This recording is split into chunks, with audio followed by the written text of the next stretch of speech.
DGP Purnachandrarao మీడియాతో మాట్లాడుతూ రాజకీయ నాయకులే ప్రజలకు పెద్ద సమస్యగా మారారు.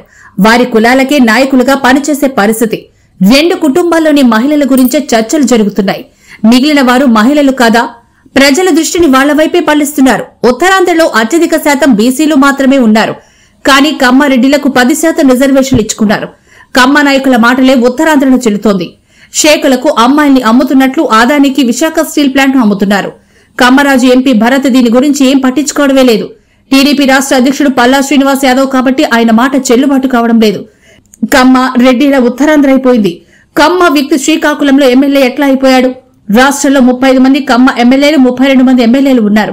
పార్లమెంట్లో వక్ఫ్ బిల్ వచ్చిన తర్వాత చర్చ కూడా జరగలేదని తెలిపారు.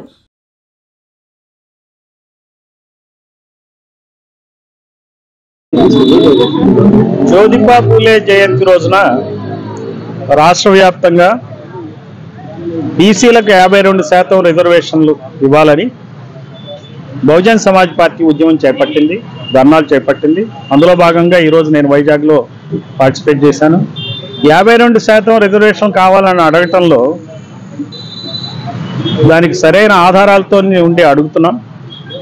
జగన్మోహన్ రెడ్డి ప్రభుత్వం దిగే ముందు, పదవుల నుంచి అధికారం నుంచి దిగే ముందు ఒక సర్వే చేయించింది. ఆ సర్వే నివేదికకు సంబంధించిన పవర్ పాయింట్ ప్రజెంటేషన్ మా చేతికి వచ్చింది. ప్రజెంటేషన్లో బీసీలు 52% ఉన్నారని తేలి. బీసీల్లో అత్యధికంగా యాదవ కులానికి సంబంధించి 26 లక్షల మంది ఉన్నారు. తర్వాత షేక్లు 24 లక్షల మంది ఉన్నారు. ఆ తర్వాత రెడ్లు 20 లక్షల మంది, కమ్మలు 14 లక్షల మంది ఉన్నారు. అందరికన్నా ఎక్కువ కాపులు 41 లక్షల మంది ఉన్నారు. తూర్పు కాపులతో కలుపుకుంటే తూర్పు కాపులు దాదాపుగా 16 లక్షలు ఉన్నారు. వాళ్ళతో కలుపుకున్నట్టయితే 41, 16, 57 లక్షల మంది కాపులు ఉన్నారు. అంటే రెడ్ల కన్నా కాపులు 4-5 ఇంతలు, కమ్మల కన్నా కాపులు 3-4 ఇంతలు, వాళ్ళకన్నా ఎక్కువ మరి యాదవులు, షేకులు. రజక కులం ఒకటే 12 లక్షల మంది ఉన్నారు. వడ్డెర్లు 10 లక్షల మంది ఉన్నారు.